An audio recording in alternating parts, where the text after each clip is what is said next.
झाड, तिथं राहत होता तो. आणि बाजार भरायचा त्याच्यासमोर. काय झालं, एक दिवस असा माळ घेऊन बसला होता.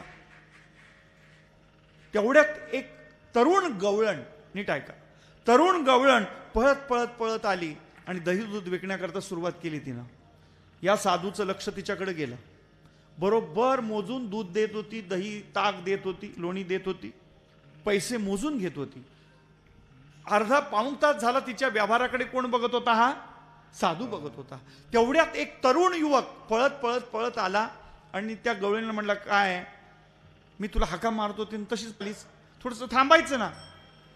अरे म्हणले, वेळ जर गेली असती तर ग्राहक सगळे निघून गेले असते, माझा माल गेला नसता, म्हणून मी पळत आले. तुला काय पाहिजे? काय नाही. म्हणजे मला दूध पाहिजे. भांडं आणलं का? म्हणजे हे घे भांडं. भांडं दिलं. न मोजता तिनं दूध त्याला दिलं. नीट ऐका पण, न मोजता दूध दिलं. तो म्हणलं, पैसे देऊ का? ते म्हणजे जाऊ दे, जा. हे कुणी बघितलं? त्या साधूने बघितलं. आणि त्या साधूने विचारलं, अरे हे ग्वालन, म्हणले काय? मी तुला अर्धा पाऊण तास मी तुझ्याकडे पाहतोय. अगं कमी जास्त न करता बरोबर त्यांना दही दूध मोजून देतेस, बरोबर पैसे कुणाला कमी करत नाहीस.